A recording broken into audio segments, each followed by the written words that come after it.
The Practice of Giving by Susan Elbaum Jutler. Giving, or Dāna, is one of the essential preliminary steps of Buddhist practice. When practiced in itself, it is a basis of merit or wholesome karma. When coupled with morality, concentration, and insight, it leads ultimately to liberation from samsara, the cycle of repeated existence. Even those who are well established on the path to emancipation continue to practice giving as it is conducive to wealth, beauty, and pleasure in their remaining lifetimes. Bodhisattvas complete the Dāna parami, or perfection of giving, to the ultimate degree by happily donating their limbs and their very lives to help other beings. Like all good deeds, an act of giving will bring us happiness in the future in accordance with the karmic law of cause and effect taught by the Buddha. Giving yields benefits in the present life and in lives to come, whether or not we are aware of this fact. But when volition is accompanied by understanding, we can greatly increase the merits earned by our gifts. The amount of merit gained varies according to three factors: the quality of the donor's motive, the spiritual purity of the recipient, and the kind and size of the gift. Since we have to experience the results of our actions, and good deeds lead to good results, and bad deeds to bad results, it is sensible to try to create as much good karma as possible. In the practice of giving, this would mean keeping one's mind pure in the act of giving, selecting the worthiest recipients available, and choosing the most appropriate and generous gifts one can afford. The factor of volition. The volition of the donor before, during, and after the act of generosity is the most important of the three factors involved in the practice of giving. If we have no control over our minds, we will not choose proper gifts, the best recipient, etc.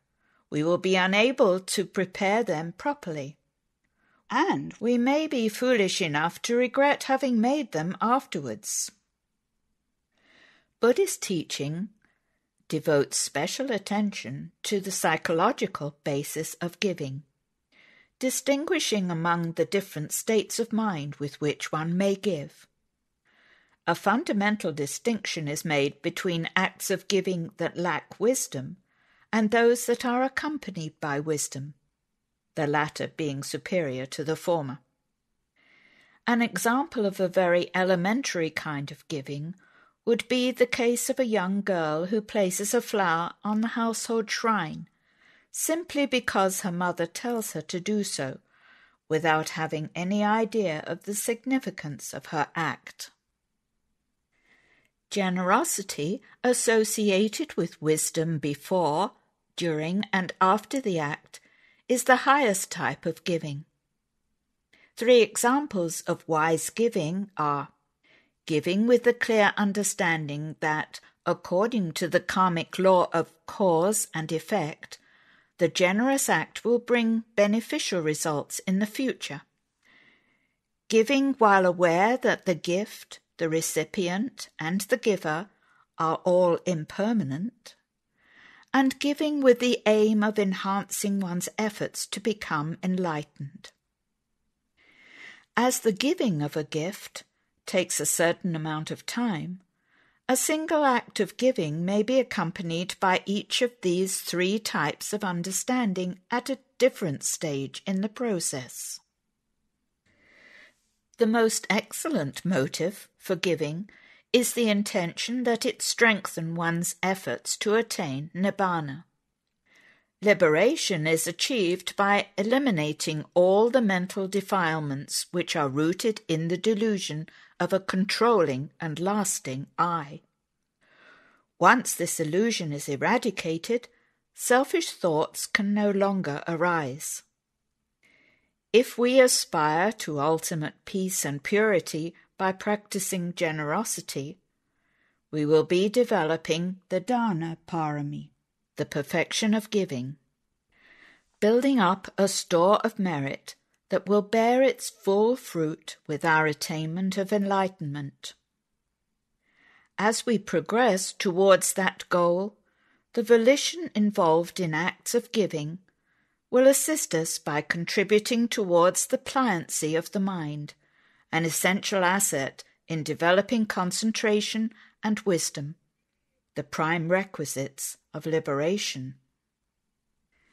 Aryas, or noble ones, those who have attained any of the 4 stages of holiness, always give with pure volition, because their minds function on the basis of wisdom.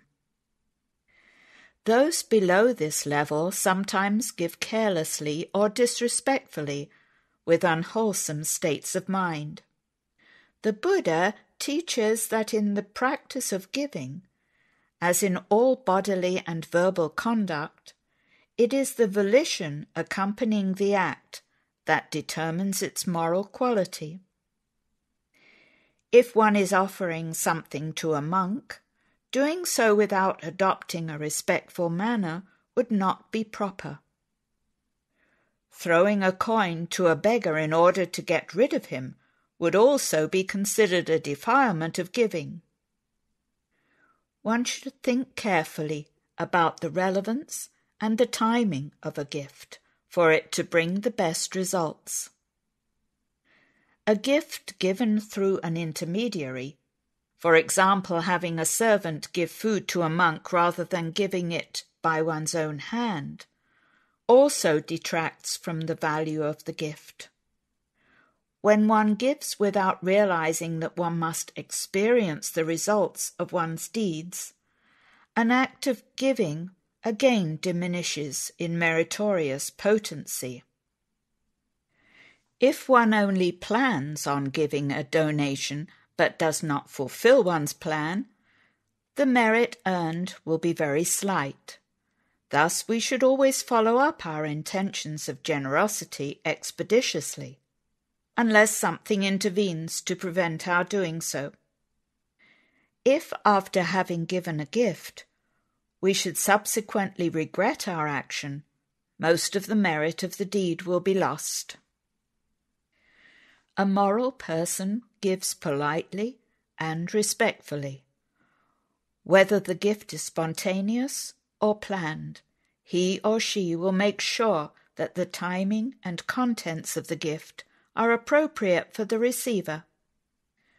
Many housewives in Buddhist countries regularly invite a few monks to their homes to receive alms food early in the day. Before feeding the family, these women will always offer the food to the bhikkhus with their own hands.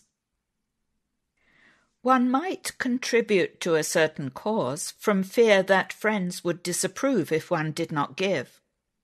Giving in response to such social pressure will have weak, though still beneficial, results.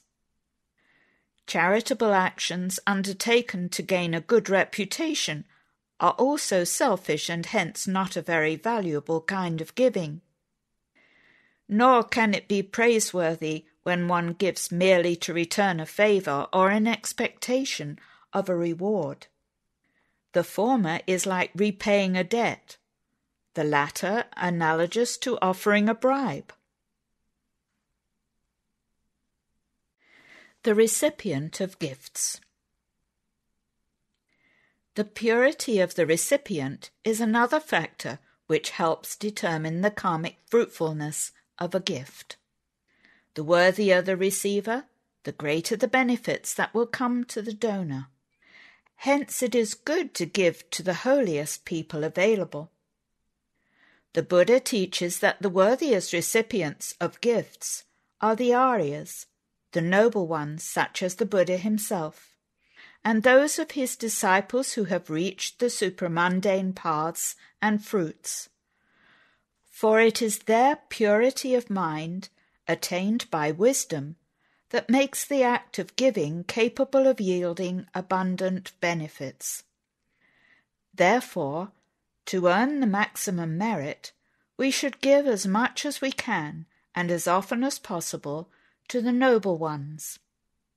Gifts to a bhikkhu who strives for the state of a noble one, or to a Buddhist meditator who lives by the 5 precepts, will also yield bountiful results. When Aryas accept offerings, they do so to provide an opportunity for the donor to earn merit. Non-returners and arahats in particular, who have attained the 2 highest stages of sanctity, have eliminated desire for sense objects. Thus, when they are given gifts, their minds remain detached from the objects presented and are filled with compassion for the giver. The story of Sivali in the Dhammapada commentary is an example of the great merit which even a small gift can yield when presented to the Sangha led by the Buddha. At the time of Vipassana, the citizens of a country were competing with their king to see who could make the greatest offering to the Buddha and Sangha.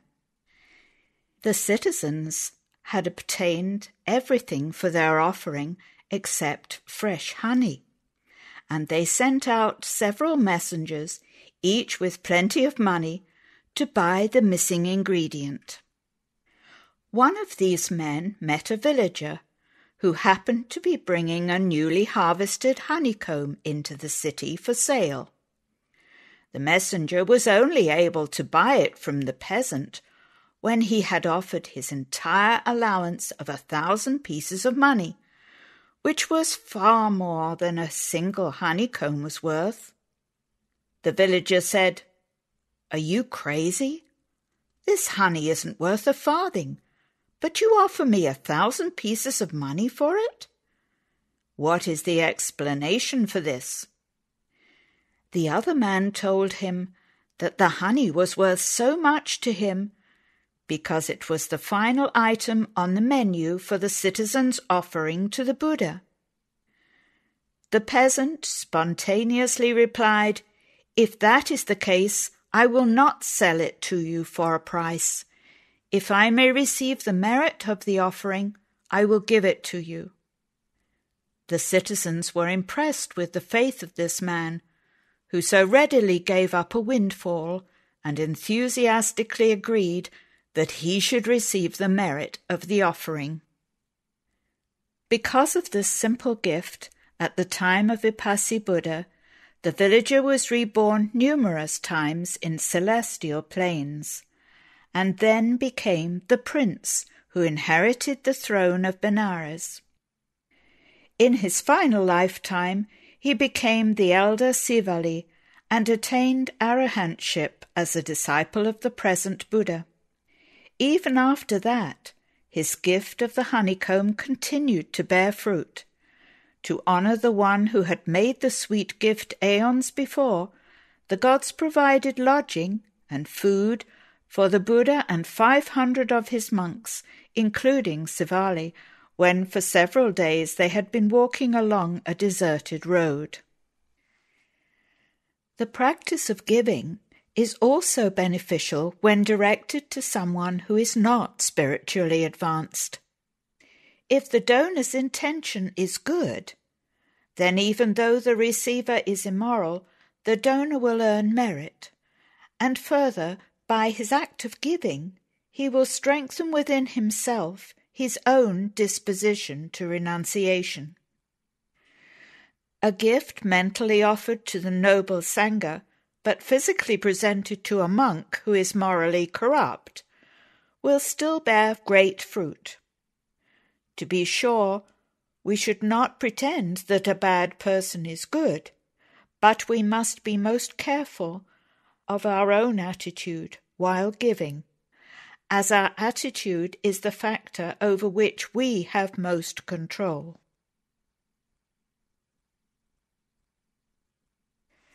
The objects to be given. The third factor involved in giving is the gift itself, which can be either material or immaterial. Dāna, the gift of the noble teaching, is said by the Buddha to excel all other gifts. Those who expound his teachings, monks who preach sermons or recite from the Tipitaka, teachers of meditation, frequently share the truth, thus practicing the highest kind of generosity. Those of us who are not qualified to teach the Dhamma can give the gift of Dhamma in other ways. We can donate Dhamma books or pay for the translation or publication of a rare or new manuscript propagating the Buddha word. We can discuss the Dhamma informally and encourage others to keep precepts or to take up meditation. We might write an explanation of some aspect of the Dhamma for the benefit of others.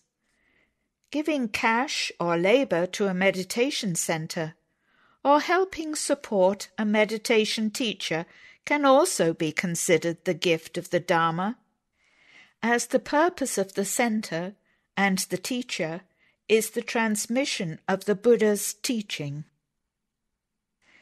The most common type of gift is material things. A material object need not have a high monetary value for it to bring great results, as the story of Sivali and honeycomb illustrates. If a poor man gives a monk the cup of rice that was to be his only food for the day, the man is making a great donation, which may bear abundant fruit.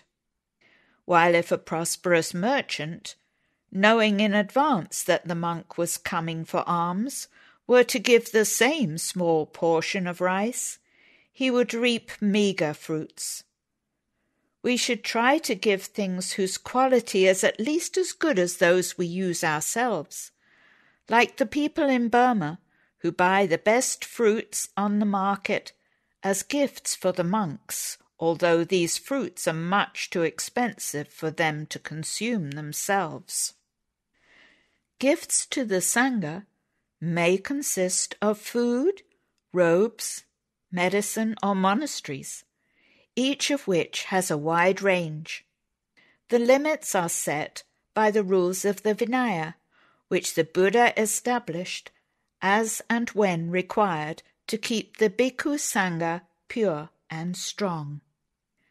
Lay people who understand the monks' rules can earn vast merit by donating the proper things at the proper time to the order of monks and nuns. A story about Visakha, the Buddha's chief woman lay disciple, offers a delightful illustration of the results of large-scale charity. When Visakha was to be married, elaborate preparations and gifts were arranged by her father. He gave her 500 cartloads each of money, of gold, silver and copper vessels, of silk clothes, of ghee and rice, and of farm implements. Then he decided that she must also take cattle with her. He gave orders to his men to allow out of their pen just as many animals as would fill a particular lane. When the cows had filed out and stood close together in that road, he had the corral closed, saying, "These cattle are enough for my daughter." However, after the gate had been latched securely, powerful bulls and milk cows jumped over the barrier to join the animals going with Visakha. Her father's servants could not keep them inside, no matter how hard they tried. All these cattle came to Visakha because in a former lifetime, long ago, at the time of Buddha Kassapa, she had given a generous gift of 5 kinds of dairy products to a company of 20,000 monks and novices. As the youngest of the 7 daughters of King Kiki of Benares, she continued to urge the monks to take more milk, curds, ghee, etc., even when they said they had eaten enough. That gift earned her the merit of having such a large number of cattle to go along with her at her marriage, in the lifetime when she was Visakha, and no one could prevent this merit from bearing its fruit. Material gifts of a religious nature would include contributions towards the erection of a new temple or shrine, gold leaf to help gild the umbrella of a shrine, or the purchase of a Buddha statue for a temple. The recipients of such gifts are the general public, whoever comes to the temple or worships before the Buddha image.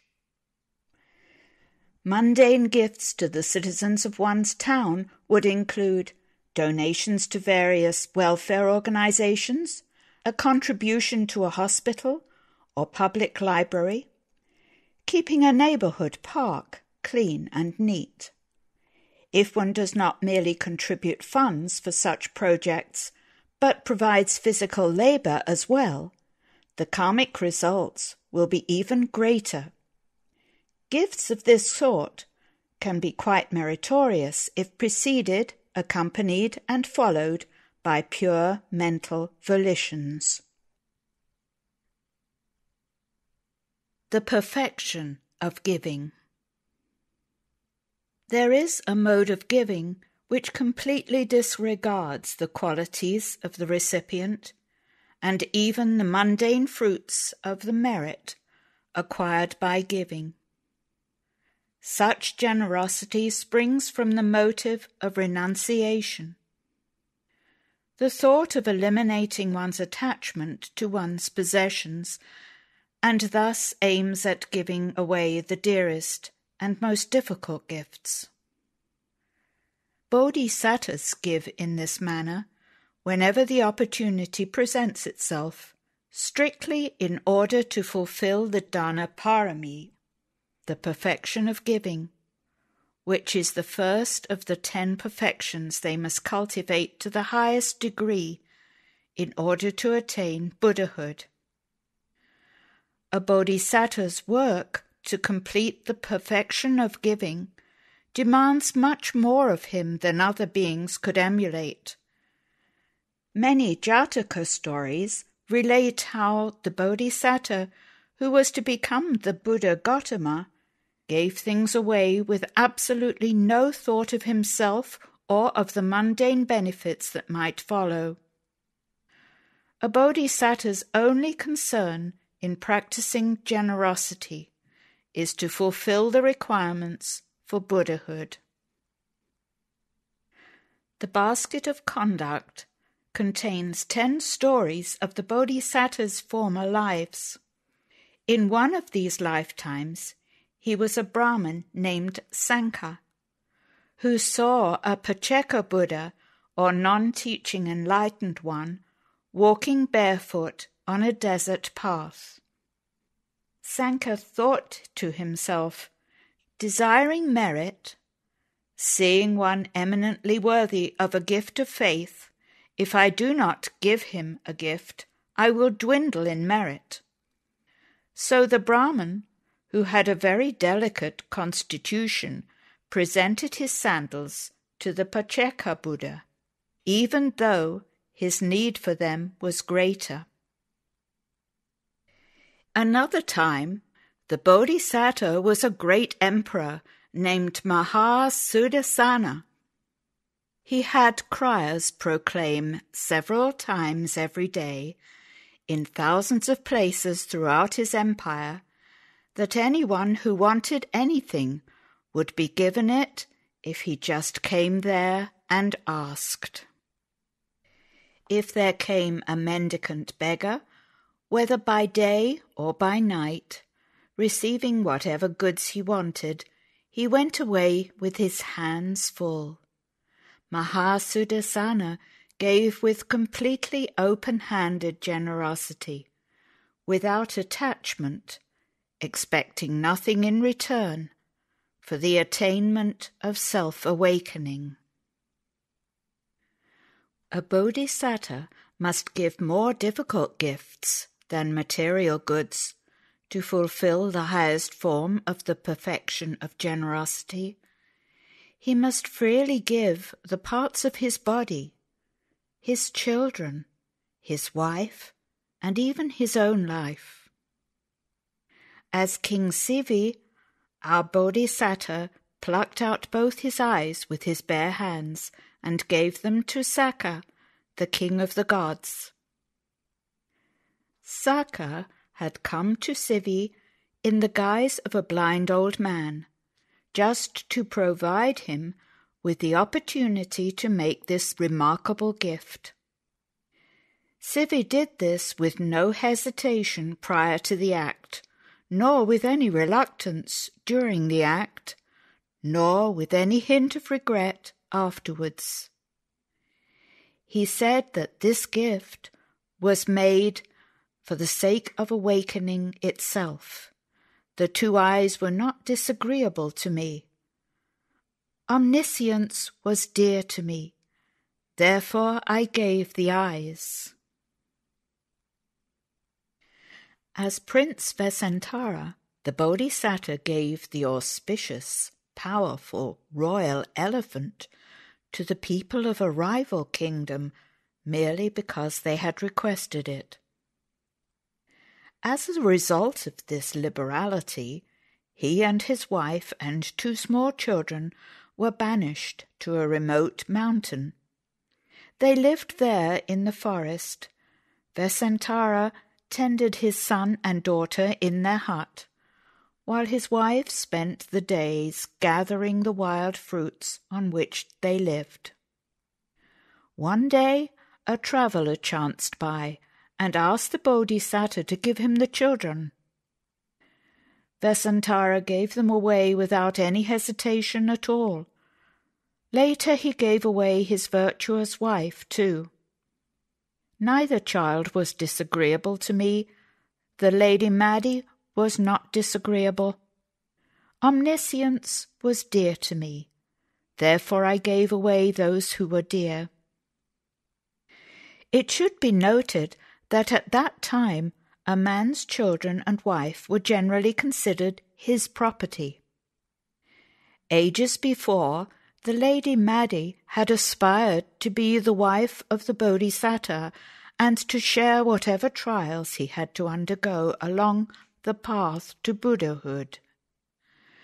The result of her own karma complemented Prince Vesantara's volition and led to her being given away.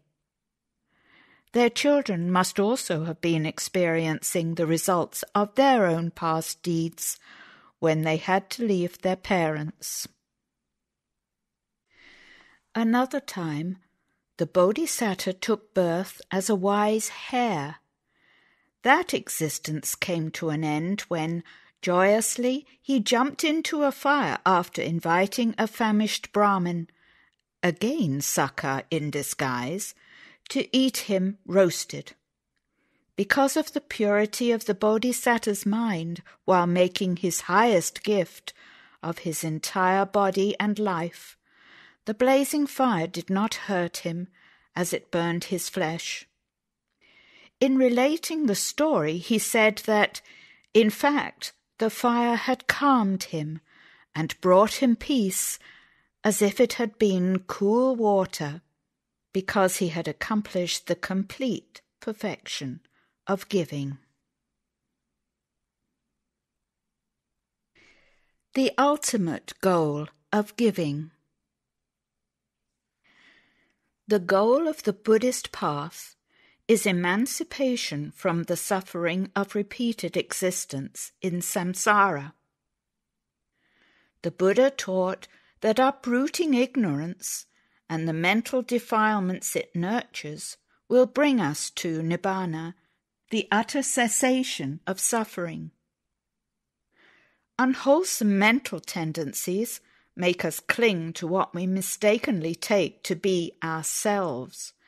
They keep us struggling to satisfy our insatiable sense desires with objects that are inherently transitory and thus unsatisfying. The Buddha said that the practice of giving will aid us in our efforts to purify the mind. Generous gifts, accompanied by wholesome volition, help to eradicate suffering in 3 ways. First, when we decide to give something of our own to someone else, we simultaneously reduce our attachment to the object. To make a habit of giving can thus gradually weaken the mental factor of craving, one of the main causes of unhappiness. Second, giving, accompanied by wholesome volition, will lead to happy future births in circumstances favorable to encountering and practicing the pure Dhamma. Third, and most important, when giving is practiced with the intention that the mind becomes pliant enough for attainment of Nibbana.